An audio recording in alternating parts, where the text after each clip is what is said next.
I am looking at my book here, Basic Book of Marketing, first edition. And if you've been following me for the last week or so, I'm starting to dig in every section of the book. The book's only about 60 pages long. It's not a long book. The purpose of the book was to answer some of the fundamental questions that have come up over the years. Again, I primarily work with dentists, but this data applies to any type of business. It can be used universally.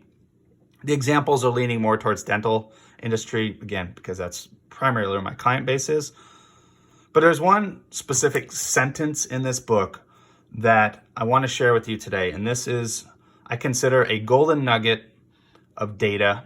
And if you can find a way to apply it to your business, I guarantee you it will help.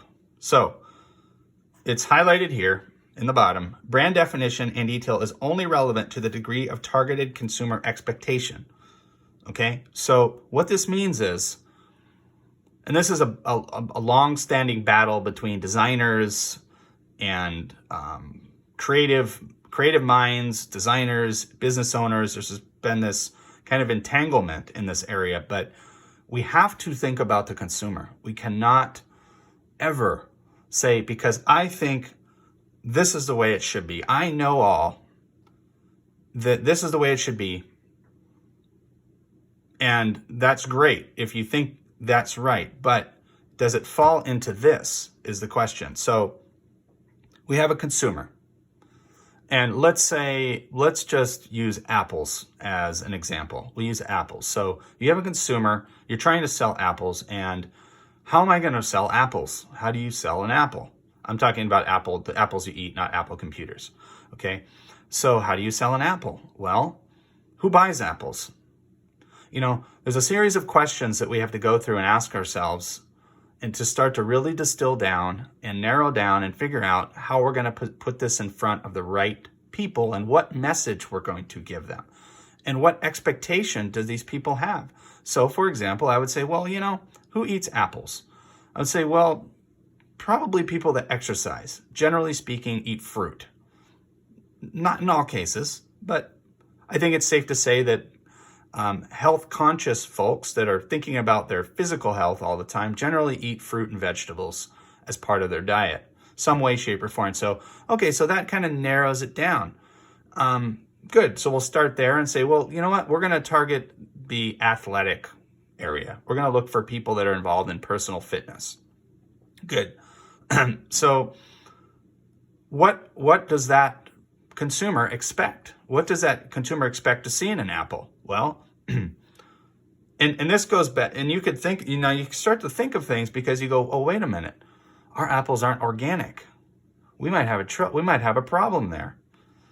So you start to untangle this whole process that you go through to really identify the consumer and meeting their expectation of the product. Because if you meet their expectation with the product and you present it in a way that's acceptable to that consumer, that's your best chance for success, period. That's the only chance for success, really. Because on a reverse, I could say, let's say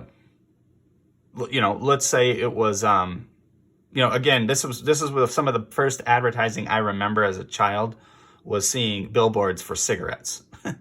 I know it's funny sounding, but I was like 5 years old, and I remember seeing these big billboards, and there were people hanging out on the beach, and they were smoking, and they looked so cool, and everyone was so good looking, and it was like, oh, you kind of get this thought, well, if I smoke, I'm going to be cool too. It really, like, you actually, as a child, you start to get those kind of thoughts. Cigarette company's going to hate me for saying this, but I'm just telling you from personal experience, I can tell you that that's true for me, at least. So when we talk about, the consumer, again, that example with the cigarettes, for example, we're not going to, generally speaking, try to target the health conscious type and expect to get a great outcome in our advertising if we were selling cigarettes, okay, or trying to promote cigarettes, which I do believe is illegal, at least in many states now, due to the work of some health groups. And personally, I think it's a good thing not to be promoting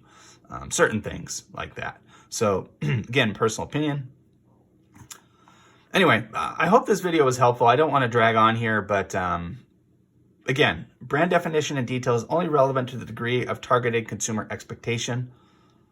So if you just take that and you base everything of all your marketing decisions on that, and this assumes you have a product already, this assumes you already have a service that's desirable by someone somewhere. Okay, all right, Jason Wydro here with Golden Dental Marketing. Thank you for watching. You have a great day.